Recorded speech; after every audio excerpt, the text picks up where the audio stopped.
HBO's The White Lotus Season 3 finally comes to an end tonight in a 90-minute-long finale ominously titled Amor Fati, meaning a love of one's own fate. Two characters who seem both deeply in love with each other and in love with the idea of fate are Rick and Chelsea.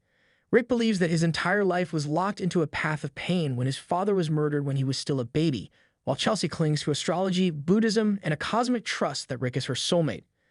In the Amor Fati White Lotus Season 3 finale, Zion finally learns who is responsible for the shooting he hears in Episode 1, in which character returns home in a body bag. Now that HBO's epic 90-minute episode has concluded, it's time to explore all the bizarre turns that series creator, writer, and director Mike White came up with this time. While some characters suffer horrific deaths, one beloved character appears to receive a last-minute miracle. Since The White Lotus Season 3 debuted in February 2025, we have known that the season would conclude with some kind of filming at the resort in Thailand. Zion Lindsay would instantly worry about his mother, Belinda, who, as we now know, has been presented with a risky offer by killer Greg. To conceal his whereabouts, he would pay her $100,000 from the estate of his deceased wife, Tanya. Belinda was on the verge of declining Greg's request as of last week's episode.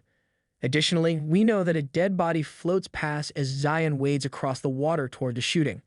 We have pondered throughout the season if this might be a member of the Radcliffe family. Patriarch Tim has been played by suicide thoughts, a resort employee, Rick, or perhaps Chelsea.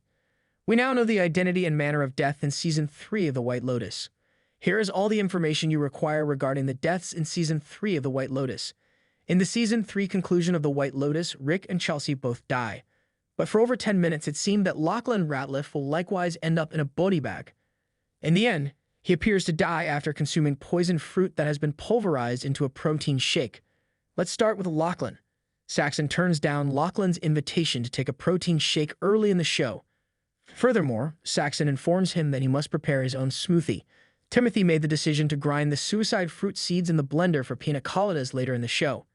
Then he gave the beverages to Piper, Saxon, and Victoria. He insisted that Lachlan could only drink a Coke.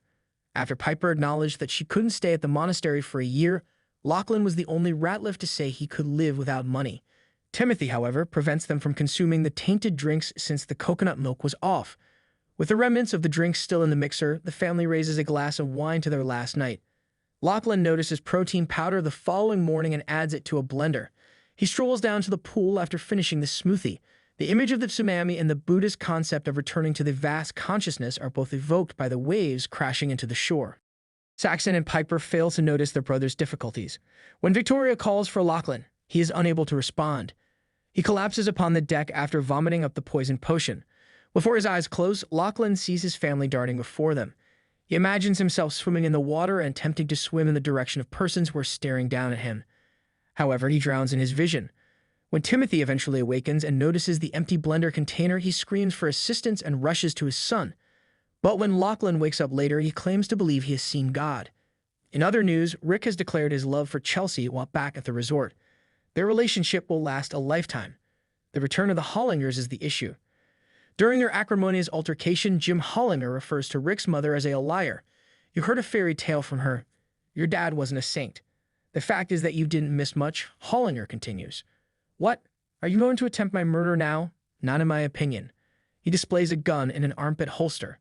Rick rushes to talk to Enrita while fuming, but she's ready to begin her session with Zion. You'll be okay. I'll come look for you. I swear. Rick breaks down in tears as he sits on the bench. Then, when their bodyguards are preoccupied, he witnesses the Hollingers conversing with Lori, Kate, and Jacqueline. Rick becomes more enraged. When Chelsea shows up, he gets up and walks up to Hollinger. Get out of there, he says. F you, says Rick as he pulls Hollinger's revolver from his own holster and shoots him. Why? Stratala asks. Rick claims he killed my father. He's your dad. Hollinger's wife responds. A gunfight breaks out between Rick, Chelsea, and the bodyguards after they snap.